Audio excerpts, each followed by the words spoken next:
All right, so you're learning Python. Yeah. You're getting the hang of shapes, and now you want to take things up a notch. That's where these shape methods come in. Yeah. And that's what we're diving into today on this deep dive. Exactly. I'm excited to have you here. I'm excited to be here. To talk about this. Yeah, it's going to be cool. So think about all the cool things you can do already with shapes in Python. Yeah. You can change their colors. Right. You can change the sizes. Absolutely. You can change their positions, all that. All that good stuff. Yep. But what if you wanted to make your shapes actually do things? Oh, okay. I like where this is going. Move around on their own, respond to your mouse clicks, or even interact with each other. Yeah, so that's where methods come in. Okay, so that sounds way more dynamic than just setting properties. Absolutely. So how do methods help us? Yeah, so methods are like achieve that. Special functions that are built into each shape. Okay. That give them their own cool. set of actions or behaviors. So it's like each shape comes with its own little toolkit, exactly. Toolkit. I like that. And just like you wouldn't use a hammer to tighten a screw. Right. You wouldn't use a circle method on a rectangle. Okay. Each method is designed to work with a specific type of shape, which keeps your code organized and efficient. That makes sense. Yeah. So can you give me an example of a method? Sure, yeah. So imagine you're working with a polygon. Okay. Like a triangle or a square. There's a method called addPoint. Okay. That lets you add a new point to the polygon every time you click the mouse. Wait, so I could literally draw a shape? Yes. By clicking around on the screen? That's exactly right. That's awesome. It is pretty cool. I can already see how useful that would be for creating custom shapes. Yeah. In a game or an animation. Absolutely. That's so cool. Yeah, and that's just one example. Bro. Some methods work on any shape. Okay. Like to front and to back. Those sound pretty self-explanatory. They are. Do they basically control which shape is on top? Yeah. Like arranging layers. Exactly, you got it. Okay. So imagine you have 3 shapes overlapping. Okay. A star, a rectangle, and an oval. Right. If you want the star to be on top, you'd use the toe front method on it. Okay. And if you want it to be behind the others, you would use to back. Okay. So to front and to back are like controlling the Z index of a shape. Similar concept, yeah. That makes sense. Now, speaking of methods, there's a common mistake that even experienced coders make. Okay. Setting the parentheses. Oh, yeah. When calling a method. I remember seeing that in the quiz. Yeah. Like writing S to front. Instead of S to front. Exactly. But honestly, why are those parentheses so important? So they're essential. Okay. Because they tell Python to actually execute the method. Oh. It's like saying the word jump right. versus actually jumping without the parentheses. Right. You're just referring to the action, not performing it. So those parentheses are like the signal to make it all happen.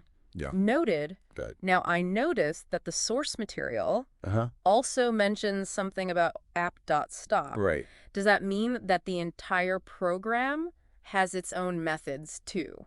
Exactly. Think of the app as like the big container that holds your entire program. It also has its own set of methods. Okay. And app.stop is the one that gracefully shuts down the program when you're done. So it's like the app itself is an object with its own set of controls. Yeah. That's fascinating. And guess what? By using shapes and the app as objects with their own properties and methods, you're already engaging in a powerful programming paradigm called object-oriented programming. Hold on. Or O2P for short. So you're telling me that by playing around with shapes and learning these methods, I'm already dipping my toes into a more advanced programming concept. Exactly. Don't let the fancy name intimidate you. Wow. You're already doing it. That's really cool. It is cool. I'm excited to learn more about O2P. We'll dig a little deeper into that in the next part. Awesome. Yeah, can't wait. It's going to be good. So before we were talking about object-oriented programming, OP. OP? Yeah. It's a big concept, but it's really just a way of thinking about your code as a collection of objects that interact with each other. Okay, so if the app itself can be an object and shapes are objects, what other kinds of things that's a great question. can be objects in Python? It's a really broad concept. Oh, wow. Yeah, even something as simple as like a piece of text can be an object in Python. It's called a string object. Oh, okay. And it has its own set of properties and methods. Hold on. Yeah. So when I use a basic function, like print, right, I'm actually using a method. You got it. On a string object. Exactly. Wow. Okay. Which brings us back to why methods are so powerful. Right. They give you a way to manipulate and interact with all sorts of data in a really flexible way. That's making me think about the to front and to back methods in a new light. Oh, cool. Could you give me an example? Yeah, sure. Of how those would work in a more complex scenario? Okay. Like a game. Absolutely. So imagine you're creating a side-scrolling game where the player has to jump over obstacles. Okay. You could use shapes to represent the player, the obstacles in the background. Okay. And you could use the to front and to back methods to make sure the player is always visually in front of the background. Okay. But behind any obstacles, they haven't jumped over yet. Oh, I get it. Yeah. So it's not just about static layers. It's about dynamically changing the layering as the game progresses. Precisely. You could even use those methods to create cool visual effects. Okay. Like making an object appear to fade in or out by gradually changing its position in the layering order. That's pretty cool. It is pretty neat. But I'm guessing there are some things to watch out for when using to front and to back. Right. Especially if you have a lot of shapes overlapping. That's a great point.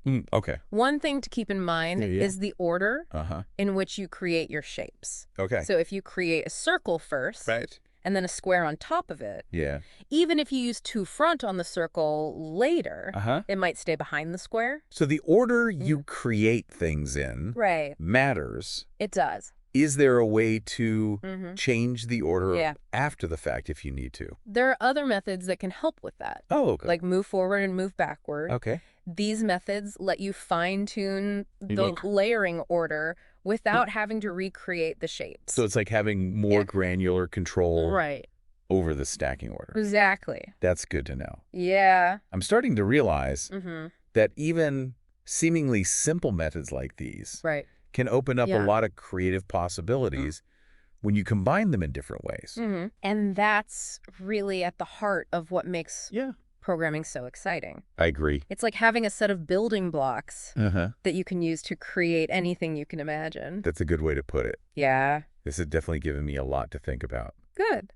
So before we wrap up, yeah, are there any other key concepts related to methods that you think would be helpful? Okay. Yeah. So aspiring Python programmers to understand. We've touched on a few important ones already. Yeah. The idea that methods are actions attached to objects. Right. The importance of using the right method for the right object. Yeah. And the power of combining methods to create complex behaviors. Okay. But maybe the most important thing is to remember that methods are just tools. Tools? Yeah. What do you mean by that? I mean that learning the syntax and the rules is important. Okay. But the real magic happens. Yeah. When you start using those tools to build something you care about.